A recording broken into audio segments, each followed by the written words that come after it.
ಲೈಫಲ್ಲಿ ನೀವು ಕಳೆದೋಗೋದ್ರಿಂದ ಆ್ಯಂಡ್ ಕಾಣೆ ಆಗೋದ್ರಿಂದ ನೀವು ನಿಮ್ಮ ಜೀವನನ ಒಳ್ಳೆ ರೀತಿಯಲ್ಲಿ ಆ್ಯಂಡ್ ನಿಮ್ಮ ಮೆಂಟಾಲಿಟಿನೂ ಕೂಡ ಒಳ್ಳೆ ರೀತಿಯಲ್ಲಿ ಶೇಪ್ ಮಾಡ್ಕೋಬಹುದು. ಆ್ಯಕ್ಚುಲಿ ಗೈಸ್, ನಿಜವಾಗ್ಲೂ ಇದಾಗುತ್ತೆ. ಲೈಫಲ್ಲಿ ನಾನು ಕೂಡ ಎಷ್ಟೊಂದು ಸಲ ಹೀಗೆ ಡಿಸಪಿಯರ್ ಆಗಿ ಸೈಲೆಂಟ್ ಆಗಿ ಮತ್ತೆ ಸ್ಟ್ರಾಂಗರ್ ಆಗಿ ನಾನು ಟ್ರಾನ್ಸ್ಫಾರ್ಮ್ ಆಗಿದ್ದೀನಿ. ಸೊ ಡಿಸಪಿಯರ್ ಅಂದರೆ ಏನು, ನನ್ನ ಲೈಫ್ ಸ್ಟೋರಿ ಏನು, ಏನಕ್ಕೆ ಡಿಸಪಿಯರ್ ಆಗಿದೆ, ಸೊ ಈ ವಿಡಿಯೋದಲ್ಲಿ ನಾನು ನಿಮಗೆ ತಿಳಿಸ್ಕೊಡ್ತೀನಿ. ಈ ವಿಡಿಯೋನ ಕಂಪ್ಲೀಟಾಗಿ ನೋಡಿ. ನಾನು ನಿಮ್ಮ ಶ್ರೇಯ, ನೀವು ನೋಡ್ತಾ ಇದ್ದೀರಾ mindset Kannada YouTube channel. Subscribe ಮಾಡಿ. ಬನ್ನಿ ಈ ವಿಡಿಯೋನ ಸ್ಟಾರ್ಟ್ ಮಾಡೋಣ. ಗೈಸ್, ಡಿಸಪಿಯರ್ ಅಂದರೆ ಎಲ್ಲೋ ಹೋಗ್ಬಿಡಿ, ಯಾವುದೋ ಬೇರೆ ದೇಶಕ್ಕೆ ಹೋಗ್ಬಿಡಿ, 5-6 ವರ್ಷ ಕಾಣಿಸ್ಕೊಳ್ಳೇಬೇಡಿ ಯಾರಿಗೂ, ಫ್ಯಾಮಿಲಿ ಫ್ರೆಂಡ್ಸ್ಗೆ ಅಂತ ಹೇಳ್ತಿಲ್ಲ. ಜಸ್ಟ್ 1 ಡೇ, 1 ವೀಕ್ ಅಥವಾ 1 ಮಂತ್ ಡಿಸಪಿಯರ್ ಆಗಿ ಆ್ಯಂಡ್ ಮತ್ತೆ ವಾಪಸ್ ಬನ್ನಿ. ಟೇಕ್ ಟೈಮ್, ಓಕೆನಾ? ಸ್ಲೋ ಡೌನ್ ಮಾಡಿ ಲೈಫ್ನ, ಸ್ವಲ್ಪ ನಿಮ್ಮ ಥಿಂಕಿಂಗ್ನ ಕೂಡ ಸ್ಲೋ ಡೌನ್ ಮಾಡಿ ಆ್ಯಂಡ್ ಕಮ್ ಬ್ಯಾಕ್ ಯಾವಾಗಲೂ ಹೊಸ ರೀತಿಲಿ ಇರಲಿ. ನೋಡಿ, ಪ್ರತಿದಿನ ಕೂಡ ಹೊಸ ಚಾನ್ಸ್ ನಮಗೆ ಸಿಗ್ತಿರೋದು ಆ್ಯಂಡ್ ಪ್ರತಿದಿನ ಮಾರ್ನಿಂಗ್ ನೀವು ಎದ್ದಾಗ ಅದು ನಿಮ್ಮ ಕಮ್ ಬ್ಯಾಕೆ. ಒಪ್ಕೋತೀರಾ ಇದನ್ನ ಎಲ್ಲರೂ? ಕರೆಕ್ಟ್ ತಾನೆ? ಸೊ ನೋಡಿ, ಇವಾಗ ನಿಮ್ಮ ಲೈಫಲ್ಲಿ ತುಂಬ ಇಶ್ಯೂಸ್ ನಡೀತಿದೆ ಅಲ್ವಾ? ಇವಾಗ ಏನೇನೋ ತಲೆ ಕೆಡಿಸ್ಕೊಂಡಿದ್ದೀರಾ, ಯಾವುದೇದೋ ವಿಷಯಗಳು ನಿಮಗೆ ಟೆನ್ಷನ್ ಕೊಡ್ತಾ ಇದ್ದಾವೆ, right? And every day machine ಥರ ವರ್ಕ್ ಮಾಡ್ತಾ ಇದ್ದೀರಾ ನೀವು. ಟ್ರಾಫಿಕ್ಕು, ಜಾಬು, ಬಾಸು, ಟೈಮ್ ಲೈನ್ಸ್ಗಳು, ಮಕ್ಕಳು ಮತ್ತು ಅವ್ರ ಎಜುಕೇಷನ್, ಅವಮಾನಗಳು, oh my god, so much you are going through, right? ನೀವು ಬದಲಾಗ್ತಿಲ್ಲ, ನಿಮ್ಮ ಲೈಫ್ ಸಿಚುಯೇಷನ್ ಕೂಡ ಬದಲಾಗ್ತಿಲ್ಲ, ಕರೆಕ್ಟ್? ಸೊ ನಿಮ್ಮ ಮೈಂಡ್ ಕೂಡ ಬದಲಾಗ್ತಿಲ್ಲ. ಯಾಕೆ ಡಿಸಪಿಯರ್ ಆಗಬೇಕು ಗೊತ್ತಾ? ಈ ಎಲ್ಲ ಜಂಜಾಟಗಳಿಂದ ಸ್ವಲ್ಪ ಬ್ರೇಕ್ ತಗೊಳ್ಳೋದಕ್ಕೆ. ನೀವು ಅದರಲ್ಲೇ ಅದೇ ಫ್ರೆಂಡ್ಸ್ ಜೊತೆ ಅದೇ ಜಾಗದಲ್ಲೇ ಅದೇ ಸಿಚುಯೇಷನಲ್ಲಿ ಇದ್ದಾಗ ಎವಾಲ್ವ್ ಆಗೋದು ಯಾವಾಗ? ನೀವು ಯಾವಾಗ ನಿಮ್ಮ ಲೈಫ್ ಎವಾಲ್ವ್ ಆಗುತ್ತೆ? ನೀವು ಯಾವಾಗ ಎವಾಲ್ವ್ ಆಗ್ತೀರಾ? ಲೈಫ್ನ ನೋಡೋ ದೃಷ್ಟಿ ಯಾವಾಗ ಬದಲಾಗಬೇಕು? ಇವಾಗ ಎಕ್ಸಾಂಪಲ್ ಹೇಳೋದಾದರೆ, ಈಗ ಹೈಸ್ಕೂಲಲ್ಲಿ ನೀವು ಯಾವುದೋ ಒಂದು ಚಿಕ್ಕ ಊರಿನಲ್ಲಿ ಓದ್ತೀರಾ. ಅಲ್ಲಿನ ಫ್ರೆಂಡ್ಸ್, ಅಲ್ಲಿನ ಜನ, ಅದೇ ನಿಮಗೆ ದೊಡ್ಡದು ಅನಿಸಿರುತ್ತೆ, ಅವರೇ ಗ್ರೇಟ್ ಅನಿಸಿರುತ್ತೆ, ಕರೆಕ್ಟ್? ಅದೇ ಮೈಂಡ್ ಸೆಟ್ಟಲ್ಲೂ ಕೂಡ ಇರ್ತೀರ ನೀವು, ಕರೆಕ್ಟ್ ತಾನೆ? ಕಷ್ಟ ನೋಡೋದು ಕೂಡ ಒಂದು ವಿಚಿತ್ರ ವೇ ಆಗಿರುತ್ತೆ ನಿಮ್ಮದು. ಓ ಅಯ್ಯೋ ಕಷ್ಟ, ಇದೆಲ್ಲ ಯಾವಲಿಗೆ ಬೇಕು, ಏನು ಇಂಪ್ರೂವ್ಮೆಂಟೇ ಆಗಿಲ್ಲ, ಕೊರಗೋದು ಜಾಸ್ತಿನೂ ಆಗಿರ್ಬೋದು. ಬಿಕಾಸ್ ಅಲ್ಲಿನ ವಾತಾವರಣ, ಜನ, ನೀವು ಬೆಳೆದು ಬಂದ ರೀತಿ, ಇದೆಲ್ಲ ಮ್ಯಾಟರ್ ಆಗಿರುತ್ತೆ. ಸೊ ನಿಮ್ಮ ಲೈಫ್ ಸಿಚುಯೇಷನ್ ಕೂಡ ಅದೇ ಆಗಿರುತ್ತೆ, ಏನು ಇಂಪ್ರೂವ್ ಆಗಿರೋದಿಲ್ಲ. ಅದೇ ನೀವು ಕಾಲೇಜ್ ಸೇರಬೇಕಾದ್ರೆ ದೊಡ್ಡ ಒಂದು ಕಾಲೇಜ್, ದೊಡ್ಡ ಒಂದು ಸಿಟಿನಲ್ಲಿ ಸೇರ್ತೀರಾ ಅಂದ್ಕೊಳ್ಳಿ. ಅವಾಗೇನಾಗುತ್ತೆ, ಅಲ್ಲಿನ ಜನ, ಅಲ್ಲಿನ ವಾತಾವರಣ, ರೈಟ್? ಸೊ ಪ್ರತಿಯೊಂದು ನಿಮ್ಮ ಮೇಲೆ ಇಂಪ್ಯಾಕ್ಟ್ ಮಾಡುತ್ತೆ. ನೀವು ಲೈಫ್ನ ನೋಡೋ ಪರ್ಸೆಪ್ಷನ್ ಚೇಂಜ್ ಆಗುತ್ತೆ, ನಿಮ್ಮ ಥಾಟ್ ಪ್ರೋಸೆಸ್ ಕೂಡ ಚೇಂಜ್ ಆಗುತ್ತೆ ಆ್ಯಂಡ್ ಲೈಫ್ನ ಹೇಗೆ ಈಸಿಯಾಗಿ ತಗೊಳ್ಳೋದು, ಪ್ರತಿಯೊಂದು ಚೇಂಜ್ ಆಗುತ್ತೆ. ಬಿಕಾಸ್ ಅಲ್ಲಿನ ಇಂಪ್ಯಾಕ್ಟ್, ನಿಮ್ಮ ಫ್ರೆಂಡ್ಸ್, ಎಂಪ್ಲಾಯೀಸ್, ಬೇರೆ ಜನಗಳು, ಸೊ ಅಲ್ಲಿನ ಇಂಪ್ಯಾಕ್ಟ್ ಅದು, right? Because of people, place, experiences. ಅರ್ಥ ಆಗ್ತಿದೆಯಾ? ಸೊ ಇದೇ ಕಾರಣಕ್ಕೆ ನೀವು ಡಿಸಪಿಯರ್ ಆಗೋದು ತುಂಬ ಇಂಪಾರ್ಟೆಂಟ್ ಇದೆ. ನಿಮ್ಮ ಎನರ್ಜಿ ಚೇಂಜ್ ಆಗಬೇಕು. ಡಿಸ್ಟ್ರಾಕ್ಟ್ ಮಾಡೋ ಅಂಥದ್ದನ್ನ ಕಂಪ್ಲೀಟಾಗಿ ನೀವು ಕಟ್ ಮಾಡಬೇಕು. ಆವಾಗ ಮಾತ್ರ ನಿಮ್ಮ ಕಾನ್ಸಂಟ್ರೇಷನ್ ಕಂಪ್ಲೀಟಾಗಿ ನಿಮ್ಮ ಲೈಫ್ನ ಇಂಪ್ರೂವ್ ಮಾಡ್ಕೊಳ್ಳೋದ್ರ ಮೇಲೆ ಹೋಗುತ್ತೆ. ಆಗ ಮಾತ್ರ ನಿಮ್ಮ ಲೈಫಲ್ಲಿ ನೀವು ಒಂದು ಒಳ್ಳೆ ಸ್ಥಾನಕ್ಕೆ ಹೋಗ್ತೀರಾ. ಗೊತ್ತಾಗ್ತಿದೆಯಾ? ಸಣ್ಣ ಎಕ್ಸಾಂಪಲ್ ಕೊಡ್ಬೇಕಂದ್ರೆ, ಈಗ ಒಂದು ಮೂವಿ ಮೇಕರ್ಗಳಾಗಲಿ, ಆಯಿತಾ, ಆರ್ ಯಾವುದೋ ದೊಡ್ಡ CEO ಫಾರ್ ಎಕ್ಸಾಂಪಲ್ ರಿಷಬ್ ಶೆಟ್ಟಿನೇ ತಗೊಳ್ಳಿ and Elon Musk, right? So ಇವರೆಲ್ಲ ಲೈಫಲ್ಲಿ ತುಂಬ ನಾಯ್ಸ್ ಜಾಸ್ತಿ ಆದಾಗ, ಏನೋ ಒಂದು ಮಾಡ್ಬೇಕು ಅಂದ್ಕೊಂಡು ಆಗದೆ ಇದ್ದಾಗ, ಸೋಲ್ನ ಅನುಭವಿಸಿದಾಗ ದೇ ಡಿಸಪಿಯರ್. ನೋಡಿದ್ದೀರಲ್ವಾ, ಎಷ್ಟೊಂದು ವರ್ಷಗಳ ಕಾಲ ಕಾಣೋದೇ ಇಲ್ಲ ಅವರು. ಆಮೇಲೆ ಅವ್ರ ಮೇಲೆ ಅವ್ರು ವರ್ಕ್ ಮಾಡ್ತಾರೆ, ಎಲ್ಲ ಬೇರೆ ಬೇರೆ ವಿಷಯಗಳನ್ನ ತಿಳ್ಕೊತಾರೆ, ಅವರು ಪ್ರಾಕ್ಟೀಸ್ ಮಾಡ್ತಾರೆ, ಎಕ್ಸ್ಪೀರಿಯನ್ಸಸ್ ತಗೋತಾರೆ. ಆಮೇಲೆ ಒಂದು ದೊಡ್ಡ ಕನಸು, ಒಂದು ದೊಡ್ಡ ಚೇಂಜ್ ಇಟ್ಕೊಂಡು ವಾಪಸ್ ಬರ್ತಾರೆ ಅವರು. ಸೊ ಅವಾಗ ಅವರು ಸಕ್ಸಸ್ ಆಗೋದನ್ನ ಯಾರಿಂದ ತಡೆಯೋಕ್ಕಾಗುತ್ತೆ ಹೇಳಿ? ಯಾರಿಂದನೂ ತಡೆಯೋದಕ್ಕಾಗೋದಿಲ್ಲ. ಎಲಾನ್ ಮಸ್ಕ್ನ ಸ್ಪೇಸ್ ಎಕ್ಸ್ ಇದೆಯಲ್ಲ, ಅದು ಬಂದಿದ್ದು ಕೂಡ ಹೀಗೆ. ಅವರು ಕೂಡ ಡಿಸಪಿಯರ್ ಆಗಿ ಪೇಪಾಲ್ ಎಲ್ಲ ಸೆಲ್ ಮಾಡಿ ಆಮೇಲೆ ಅವರು ಇಂಜಿನಿಯರಿಂಗ್ ಎಲ್ಲನೂ ಕಲಿತು ಡೇಟಾಗಳನ್ನ ಕಲಿತು ಅದನ್ನು ಚೆನ್ನಾಗಿ ಒಂದು ಎಕ್ಸ್ಪೀರಿಯನ್ಸ್ನ ತಗೊಂಡ್ರು. ಎಕ್ಸ್ಪೀರಿಯನ್ಸ್ ಅಂದರೆ ಅವ್ರು ಎಲ್ಲೋ ವರ್ಕ್ ಮಾಡಿಲ್ಲ, ಅದನ್ನು ಅರ್ಥ ಮಾಡ್ಕೊಂಡಿದ್ದವ್ರಿಗೆ ಎಕ್ಸ್ಪೀರಿಯನ್ಸ್ ಮಾಡಿದಷ್ಟು ಅರ್ಥ ಮಾಡ್ಕೊಂಡ್ರು, ಬಂದರು. ಈಗ ಸ್ಪೇಸ್ ಎಕ್ಸ್ ಟಾಪಲ್ಲಿದೆ. ಸೊ ಅವರು ಡಿಸಪಿಯರ್ ಆದರು. ತುಂಬ ವರ್ಷಗಳ ಕಾಲ ಯಾರಿಗೂ ಕಾಣಿಸ್ಕೊಳ್ಳಿಲ್ಲ, ಯಾವ ಮೀಡಿಯಾ ನ್ಯೂಸಲ್ಲೂ ಬರಲಿಲ್ಲ, ಸೈಲೆಂಟಾಗಿ ವರ್ಕ್ ಮಾಡಿದ್ರು. ಸೊ ಈಗ one of the richest person ಅವರು, ರೈಟ್, ದ ವೆಲ್ದಿ ಪರ್ಸನ್ ಅವರು. ಸೊ ನನ್ನದೇ ಒಂದು ಪ್ರಾಕ್ಟಿಕಲ್ ಎಕ್ಸಾಂಪಲ್ನ ನಿಮಗೆ ಕೊಡಬೇಕಂದ್ರೆ, ಎಸ್, ನಾನು ಯೂಟ್ಯೂಬ್ನ ಇವತ್ತು ಸ್ಟಾರ್ಟ್ ಮಾಡಿಲ್ಲ, 5-6 ಇಯರ್ಸಿಂದನೇ ನಾನು ಟ್ರೈ ಮಾಡಿದ್ದೆ. ಬಟ್ ಕನ್ಸಿಸ್ಟೆಂಟಾಗಿ ಇರೋಕ್ಕಾಗಲಿಲ್ಲ. ಆ್ಯಂಡ್ ಈ ಯೂಟ್ಯೂಬ್ ಇನ್ಸ್ಟಾಗ್ರಾಮ್ ಬಗ್ಗೆ ಜಾಸ್ತಿ ಕೂಡ ನಾನು ತಿಳ್ಕೊಳ್ಳೋದಕ್ಕೂ ಹೋಗಲಿಲ್ಲ. ಜಸ್ಟ್ ಆ್ಯಸ್ ಎ ಟ್ರಯಲ್ ಥರ ಸ್ಟಾರ್ಟ್ ಮಾಡಿದ್ದೆ ಅಷ್ಟೇ.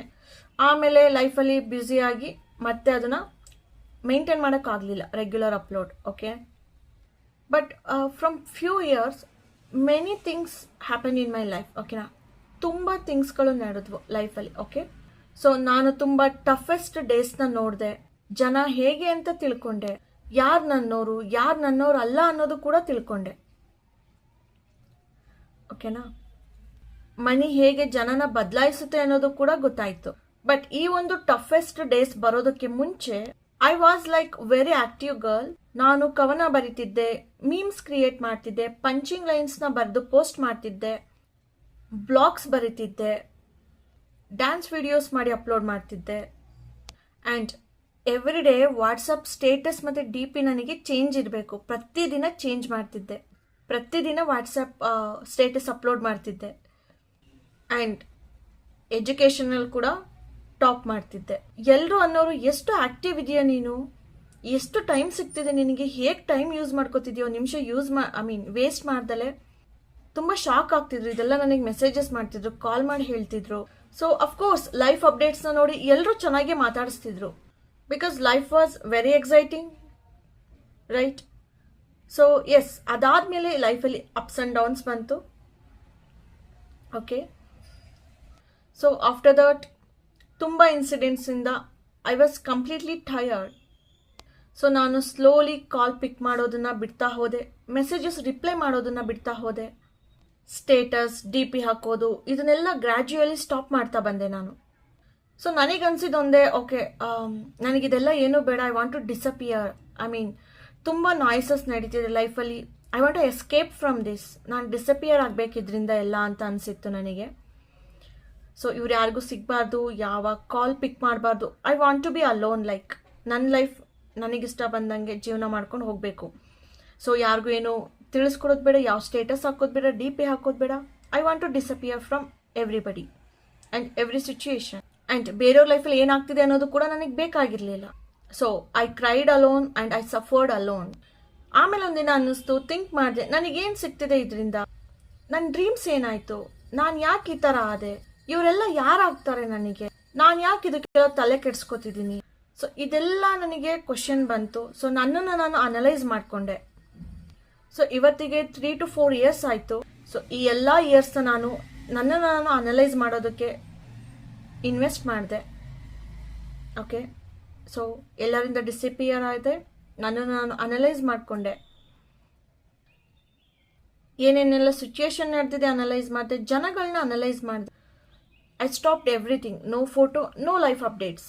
ಸೊ ಈಗ ಫ್ಯೂ ಮಂತ್ಸ್ ಬ್ಯಾಕಿಂದ ಐ ಹ್ಯಾವ್ ಡಿಸೈಡೆಡ್, ಲೈಕ್ ನಾನು ಯೂಟ್ಯೂಬ್ ಇನ್ಸ್ಟಾಗ್ರಾಮ್ ಮಾಡಲೇಬೇಕು, that is my interest, I should do it ಅಂತ ಅನಿಸಿ ನಾನು ಮತ್ತೆ ಬೌನ್ಸ್ ಬ್ಯಾಕ್ ಆದೆ.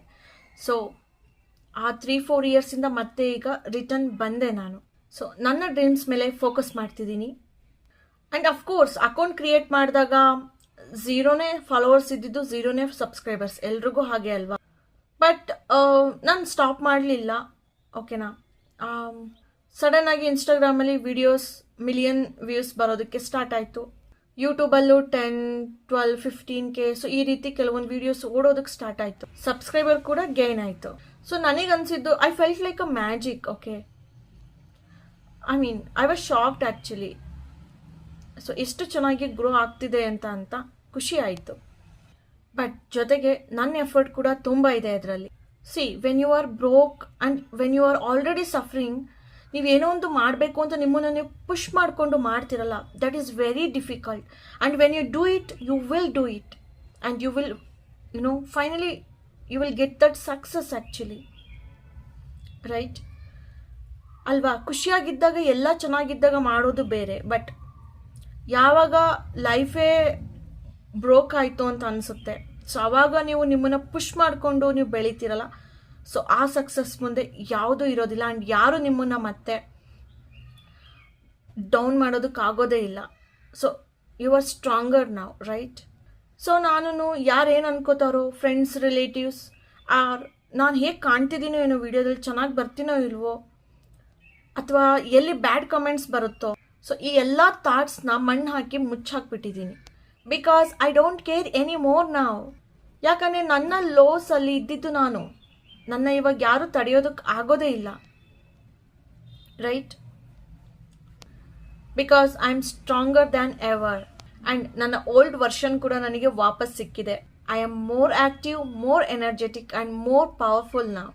ಸೊ ಈಗ ನನ್ನ ಫ್ರೆಂಡ್ಸಲ್ಲಿ ಎಷ್ಟೊಂದು ಜನ ಕಾಲ್ ಮಾಡ್ತಾರೆ, ಎಷ್ಟೊಂದು ವೀಡಿಯೋಗಳು ವೈರಲ್ ಆಗ್ತಿದೆಯಲ್ಲ, ಸಡನ್ನಾಗಿ ಗೊತ್ತೇ ಆಗಲಿಲ್ಲ ನೀನು ಅಂದ್ಬಿಟ್ಟು, ಆಮೇಲೆ ನೇಮ್ ನೋಡಿದೆ, ಬಂದು ವೀಡಿಯೋಸ್ ನೋಡಿದೆ, ಏನಾದರೂ ಫೇಕ್ ಅಕೌಂಟ್ ಏನೋ ಅಂದ್ಕೊಂಡೆ, ನಿಮಗೆ ಇನ್ಫಾರ್ಮ್ ಮಾಡೋಣ ಅಂತ ನೋಡಿದ್ರೆ ನೀನೇ ಅಂತ ಎಲ್ಲ ಕಾಲ್ ಮಾಡ್ತಿರ್ತಾರೆ.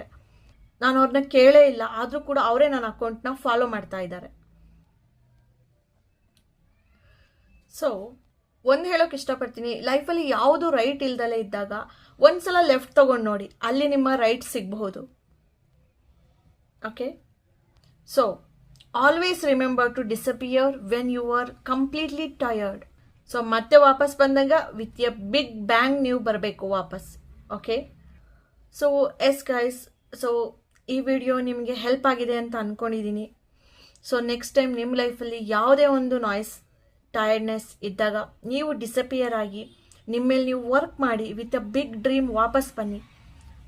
ಓಕೆ, ಆ್ಯಂಡ್ ಆ ಡ್ರೀಮ್ನ ಅಚೀವ್ ಮಾಡೋವರೆಗೂ ಯಾವತ್ತೂ ನಿಲ್ಲಬೇಡಿ. Okay, so that's all for today's video. So I hope ನಿಮಗೆ ಇಷ್ಟ ಆಗಿದೆ ಅಂತ ಅಂದ್ಕೊಂಡಿದ್ದೀನಿ. And like, share and comment ಮಾಡಿ ತಿಳಿಸಿ ನಿಮ್ಮ ಅಭಿಪ್ರಾಯನ, ಆ್ಯಂಡ್ ಸಪೋರ್ಟ್ ಮಾಡಿ. ಸೊ ಎಸ್, ಈ ವಿಡಿಯೋನ ಇಲ್ಲಿಗೆ ಮುಗಿಸ್ತಾ ಇದ್ದೀನಿ. ಸೊ ನಾನು ನಿಮ್ಮ ಶ್ರೇಯ, ನೀವು ನೋಡ್ತಾ ಇದ್ದೀರಾ mindset Kannada YouTube channel. Subscribe ಮಾಡಿ ಆ್ಯಂಡ್ ಜಾಸ್ತಿ ಸಪೋರ್ಟ್ ಮಾಡಿ. ಸೊ ಮತ್ತೆ ನೆಕ್ಸ್ಟ್ ವಿಡಿಯೋದಲ್ಲಿ ಸಿಗ್ತೀನಿ. ಅಲ್ಲಿವರೆಗೂ take care, bye, see you all.